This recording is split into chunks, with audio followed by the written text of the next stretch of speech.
I hope all you ladies and dudes are having a good day. Now, in my last video where I discussed the Spirit, I mentioned briefly doing a future video talking about the sleeper hit that I believe the Freelancer DuR is. And I want to highlight this comment from Spreedom2 where he says, "Agreed on the Freelancer assessment. They are just better for me on paper and unfortunately ugly in game. High hopes that when they receive the final pass, this improves somewhat. Subscribe to catch that DUR analysis." Well, Spreedom2, I hope you catch this because that inspired me to go ahead and do the video right now. And for all of you other guys, if you want to catch the video, I'm going to try to put a card in the top for the video, the previous video, if you want to watch it first. And yeah, leave comments in the future, guys, because you never know if they inspire me or I think they say something really good and I notice them. There's a chance I'll highlight them in a future video. The reason I think that the DuR is going to be such a special ship in the near to distant future, despite of the fact that it's ugly as sin, is simply because of the features it has when you put into the context of the sweet spot, which is the size of the ship. It's just in a unique position to really excel at its job in comparison to ships in its size range.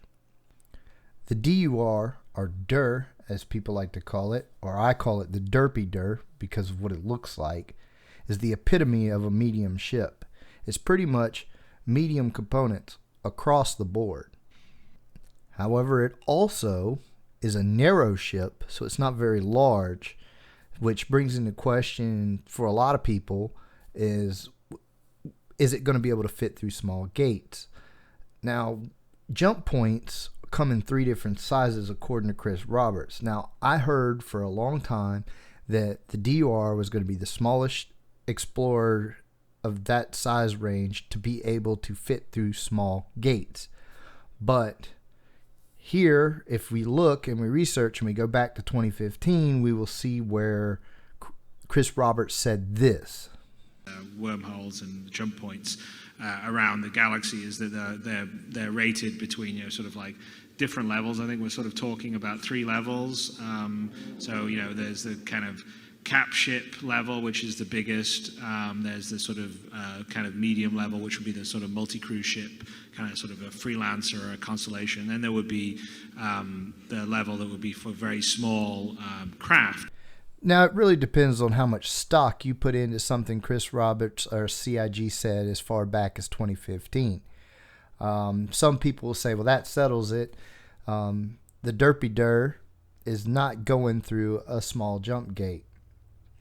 But I think things are subject to change, and we shouldn't really rule out the possibility that it ends up being able to do so because it's really on that line. And you're going to tell me maybe something like a small ship, like a Reliant with its wide wings, either way you flip them, are going to be able to go through small jump gates because they're considered a small ship.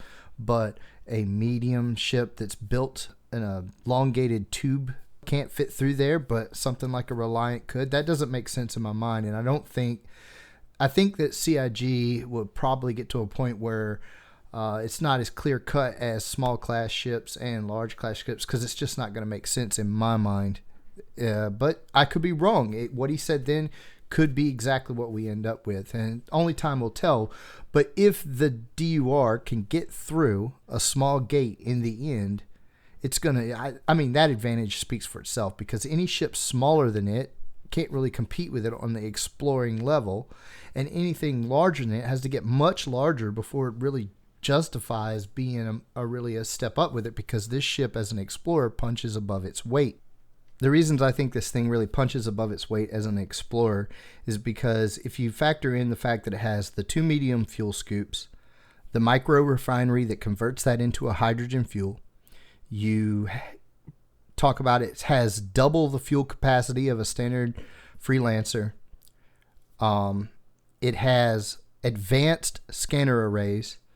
So this thing has really good eyes and ears. We don't know exactly what that means in terms of the unknowns are. We don't really know what advanced scanners are really going to mean in terms of gameplay over ships with standard scanning arrays. But we know that they've been working on, Dan has talked about their plans for scanning and probes and long-range scanning and short-range scanning. So we can only assume that something with an advanced scanner array is going to have more scanning options, have better eyes and ears. So it's going to have good eyes and ears. It has the micro refinery in it, and that will convert what comes from the fuel scoops into a hydrogen fuel. So you're able to have that long QT range and QT fuel reserve coupled with the ability to replenish the hydrogen fuel. Now this is going to make this ship very appealing when people start to realize that they just want to go out there themselves or with a friend and get things done and get back and not have to depend on someone else. It's not so much any one thing that this ship does, it's just the combination of all its parts is what really makes this thing sing. A couple of the cons of this ship is really bad, in my opinion, is the fact that it's very ugly. And I mean, you could throw this black paint on it, and with the blue engine glow, it looks 100% better. Black paint just makes every freelancer that much better looking, even though it's still no beautiful black swan, let me tell you. Now, in terms of combat, that's the other thing. It has the gimbaled size 4 size 3s. Now, you can put 4 size 3s on something like a Cuddy in comparison, but they have to be fixed. Here, they're gimbaled.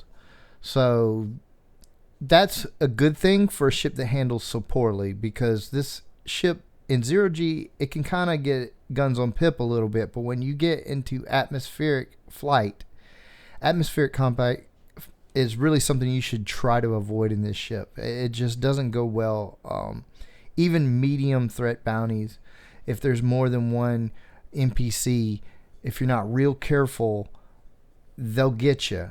And you'll be so annoyed trying to get spun around on one of those eclipses with the guns that sound like they're in your eardrum, because CIG still hasn't fixed the sound effects on those. God, make that stop, please. But yeah, if it's the only ship that you have and you want to do atmospheric bounties, you're going to be frustrated with this ship. I'm going to tell you that now. But that's not what it's designed to do. If you want to go exploring, that's what it is designed to do. And I think in exploring, you can get your EM and IR down to 5 to 6K just by turning off your guns and the power to your shields. So that's going to make you way less detectable than some guy in a carrier. They're going to see him way before they see you skulking around Pyro, and they're going to go attack him, and you'll go explore whatever you want and get out of there more likely than he will. When it comes to defending against boarding parties or the solo stalker boarder that likes to stealth up into the back of your ship and things like that, as you can see here, just pretend that this is actually a real pew-pew and not a med gun. Now, if I'd have been on flatter ground, I would have a clear headshot to that back door, and it's easy to just sidestep because the person stuck in the animation coming down the ladder or going into the ladder, it's just one little sidestep away from plunking you right off that ladder. So even though it does have an escape route to the front and the back, which is better than having only one, it's such a tube that it's really just lining up your shots down one shooting alley or sidestepping a couple steps and lining up your shots down another one. It's not a very safe entrance and exit in terms of an extra one, but one thing good is it automatically opens and closes as you go in and out of it, and if somebody's trying to run right up behind you and jump in, it'll close right up in front of them, and that helps, having that as a safer way to get in the ship quickly. Holy moly, I just realized we're approaching 10 minutes on this video. I got to get you guys out of here. This is crazy. So yeah, to wrap it up, that is really what makes this ship shine, and why I think it's going to be a sleeper hit is because all of those things put together make for a very well-rounded explorer in a small package. And if this thing is able to eventually get through small jump gates, wow, will that really give it an edge, because then it'll be able to take any route it wants. That may not be the case, but we'll see. And besides that, even if it can't, I mean, you're looking at right now in the game's current balance, this thing can go out the gate stock fit 458.72 million kilometers in quantum right now. That's back and forth across Stanton quite a few times. That's what makes this thing really cool. who knows how far to go in later balances of fuel in the game. Anyway, tell me in the comments, did this make sense to you? Do you think it's a sleeper hit? Do you think the DuR will end up being a ship that more people get interested in and use? It becomes a staple for a lot of people later in the game's development? Or do you think that this thing is nah? Or do you think that what CIG will likely do is make another ship that's just as good or better, that looks cooler, and undermine it and make it completely useless? That's probably what'll happen before anybody makes any use of it. Anyway, have a good one. Tell me what you think.